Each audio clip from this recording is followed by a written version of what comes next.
l'autre fois, je suis tombée sur une vidéo en parlant des enfants, et en fait, quand ils isolaient le terme était latin, et quand ils isolaient, en fait, en faisant la découpe, en fait, et c'est une marque très connue, notamment sur les dessins animés, donc vraiment, ça est boycotté à tout prix, et en fait, ça voulait dire, quand ils séparaient les termes, ça voulait dire faire disparaître Dieu. D'accord. Ouais, tu vois ce que je veux dire, inconsciemment le truc. Et c'est plein de choses comme ça. C'est plein. Alors je pourrais donner plein d'exemples, mais on va pas s'attarder là-dessus. C'est pas le but. Mais ce que je veux dire, c'est que quand on regarde le contenu des enfants, par exemple les contenus des dessins animés à Walt Disney, le contenu, il y a plein de messages subliminaux, il y a plein de chiffres qui font référence à des choses démoniaques, il y a plein de choses qui en fait conditionnent nos cerveaux, notamment la musique. La musique, d'un point de vue scientifique, c'est super intéressant. Parce que d'un point de vue scientifique, la musique, en fait, aujourd'hui, on vient attester qu'en fait, les hertz qui sont utilisés, le niveau de hertz qui est utilisé dans la musique, en fait, actuelle a été changé. Je sais plus en quelle année exactement, parce que c'était plus ou moins récent. Et en fait, c'est volontaire parce qu'en fait, ça crée une espèce de boucle hypnotique dans la tête des gens. Et du coup, c'est pour ça que tu te retrouves en fait en espèce d'état d'hypnose et d'état de nostalgie bizarre. Et en fait, ça renvoie directement à ce qu'on nous enseigne par rapport à la musique en islam. Moi, je ne comprenais pas, mais ça, par exemple, c'est quelque chose qui vient en fait asseoir un commandement dans Allah subhanahu wa ta'ala. Et en fait, c'est là qu'on se dit, ouais, mais machallah, enfin, Allahu Akbar, subhanallah adim. Dieu est grand, en fait, il nous protège à l'avance, peu importe qu'on sache pas. C'est pour ça que je pense qu'après, il y a Tawakkil aussi, lui faire confiance. Mais quand on tombe là-dessus, et quand, en fait, j'avais besoin de trouver cette réponse, et subhanallah, je tombe là-dessus, pile poil, il n'y a pas de hasard, je me suis dit, waouh, mashallah. Et je t'avoue que depuis, ça fait très très longtemps que j'ai pas allumé un truc avec de la musique ou quoi, parce que j'ai fini par intégrer, par digérer l'information, par comprendre, et en plus c'est attesté et avéré, même par des personnes qui n'ont rien à voir avec l'islam, qui viennent juste confirmer la parole d'Allah subhanahu wa ta'ala, comme quoi c'est bénéfique pour les êtres humains, et que c'est pas un mal, et que c'est pas juste pour nous frustrer, et non, nous ne sommes pas des obscurantistes, et non, c'est pas fait pour nous empêcher de vivre, au contraire, c'est pour nous protéger. Alhamdulillah. Oh non, mashallah, ma sœur, tout ce que tu as développé, c'est super intéressant, et subhanallah, tout ce qu'Allah subhanahu wa ta'ala, il nous a interdit, c'est pour notre bien, en fait, quand on y pense, quand on regarde de tout près.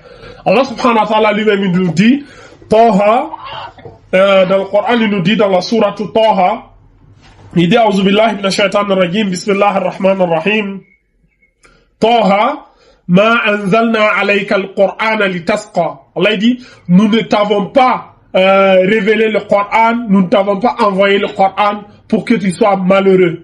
Est-ce que tu vois? Exactement. Le Coran n'est pas venu pour qu'on vive dans... C'est un passage qui m'a beaucoup touché. Tu vois? Parce que quand tu te fais violence par rapport pour te réformer, quand tu essaies de te faire violence, à chaque fois que t'enlèves quelque chose qui était finalement, qui s'était démocratisé, hein, tu sais même pas pourquoi, bien mal, machin, tu comprends, tu vois, encore une fois, en surface. Et à chaque fois que tu vas en profondeur, alors du coup, tu sais que ça va bloquer par rapport à ce que tu faisais avant quoi. Mais j'avoue que ce passage-là, ça me touche que tu le lises parce que tu l'évoques parce que c'est vraiment, ça m'a touché, ça m'a vraiment aidé. On n'est pas là pour te rendre malheureux. Ouais. Voilà. Et ça, c'est la parole d'Allah. Et surtout, dis, c'est que c'est vrai en fait. Subhanallah. Et surtout, il y a d'autres versets encore. En fait, il y a des versets qui peuvent s'assembler. Bon, j'appelle ça un champ lexical. Ils peuvent créer un puzzle. Il y a d'autres versets dans ce sens-là. Où Allah subhanahu wa ta'ala il nous dit par exemple, dans un autre verset, Yuridullahu bikumul yusra. Wala yuridullahu bikumul usra. Allah il veut pour vous la facilité. Et Allah il ne veut pas pour vous la difficulté. Parce qu'il y a beaucoup de gens, ils pensent que le din, ils pensent que être musulman, être un vrai croyant, il faut être dans la dure, il faut être dans des difficultés. Ils pensent que un musulman, il doit pas avoir de plaisir, il doit pas rigoler, il doit pas sourire, il doit tout le temps la mine serrée. Non, il y en a qui vont te dire, le vrai musulman, il doit être ascète, Et voilà quelque chose, voilà un mot que les gens utilisent à tort et à travers, et ils font des interprétations hallucinantes, Allahul Musta'an, sans connaissance. Le mot asset.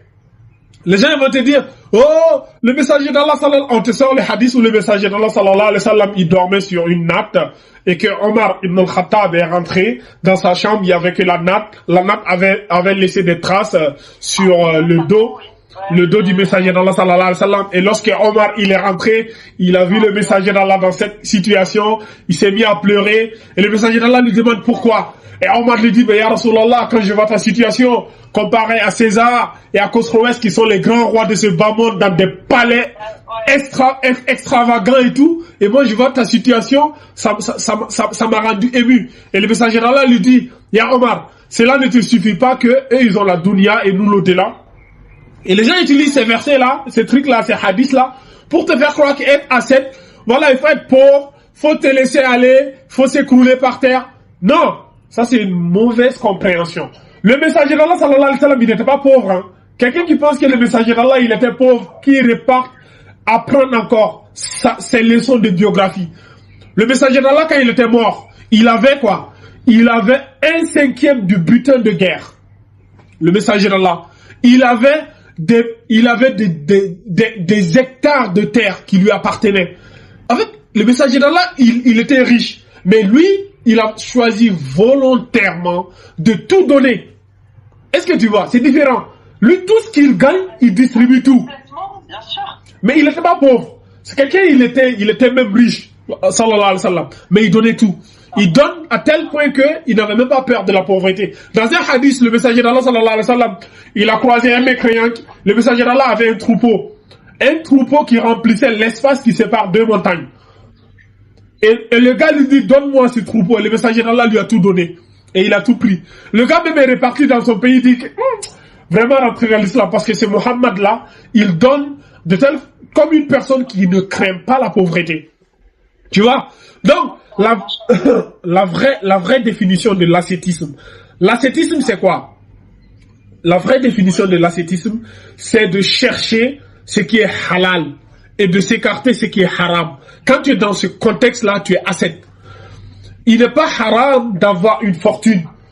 Beaucoup de compagnons avaient des fortunes. Ousmane ibn Affan, il a acheté le paradis à 2 reprises.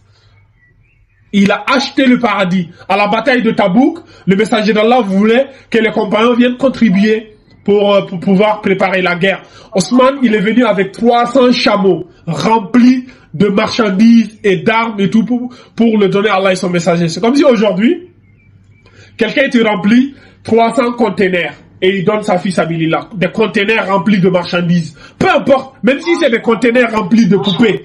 Un container rempli de poupées, ça coûte cher. Hein? N'en parlant pas à l'époque, dans le désert d'Arabie, avec toutes les difficultés qu'il y avait, un container, un chameau rempli de nourriture et tout, ça coûtait même plus cher qu'un container aujourd'hui, tu vois. Et lui, il a donné jusqu'à 300 chameaux. Quand il a donné ça, le messager d'Allah lui dit, Osman, il vient d'acheter le paradis avec l'action qu'il vient de commettre. Ça veut dire qu'il va rentrer tout ce qu'il va faire. Allah lui a pardonné tous ses péchés passés et futurs. Tu vois? Donc, l'ascétisme, c'est chercher l'argent halal, chercher ce qui est halal, s'écarter du haram et placer sa confiance en Allah. Quand tu places ta confiance en Allah, tu dis je fais les causes et c'est Allah qui réalise. Quand tu es dans ce chantier-là, dans ce chemin-là, tu es un ascète. Est-ce que tu vois? Donc, ça par rapport à ce que les gens pensent de l'ascétisme, tu vois, il y a 2 mondes d'écart en fait. Il y en a qui pensent que chercher beaucoup d'argent, être milliardaire, c'est haram par exemple. Et ils vont te dire que le messager d'Allah, il a dit le paradis est rempli par des pauvres et l'enfer est rempli par des riches. Alors que quand tu es riche en islam et que tu as la foi, le paradis est beaucoup plus accessible pour toi. Parce que quand tu as la richesse, tu vas faire la zakat, tu vas donner, et parmi les actions que Allah subhanahu wa ta'ala aime et agrée le plus, c'est le fait de donner. Pourquoi? Parce que l'être humain, le jour où tu vas mourir, le jour où l'ange de la mort vient pour récupérer l'âme du croyant, le jour où l'ange de la mort vient arracher ton âme, au moment de ta mort, il y a un dialogue entre l'être humain et l'ange de la mort. Et Allah nous a relaté cela dans le Coran. Allah, il dit, oh, les gens qui m'appellent. t'entend plus. Oui, c'est les gens qui m'appellent là sur WhatsApp là. Ouais, Donc ça fait que des fois ça coupe. Du coup, je disais que d'accord. l'ange de la mort, le jour où l'être humain va mourir, il y aura un dialogue entre l'ange de la mort et l'être humain. Et ce jour-là, le dialogue sera quoi? Allah, il a relaté cela dans le Coran et j'avais même fait une vidéo sur ça. J'avais fait une vidéo sur ça il y a à peu près 1 an de cela. Je me rappelle plus du verset par cœur. Mais là, le dialogue est le suivant. L'ange de la mort va venir pour récupérer l'âme de l'humain et l'être humain va dire à l'ange de la mort, il va demander à l'ange de la mort, s'il te plaît, accorde-moi un court délai. Un court délai. Juste quelques minutes. Et pourquoi? L'ange de la mort va dire, mais pourquoi tu veux quelques minutes, pourquoi? Et l'être humain va dire quoi? Il va dire, le peu de temps qui me reste là, je vais prendre tous mes biens que j'ai avec moi et je vais tout donner en aumône fils abilillah. Je vais tout distribuer avant d'aller rejoindre mon Seigneur.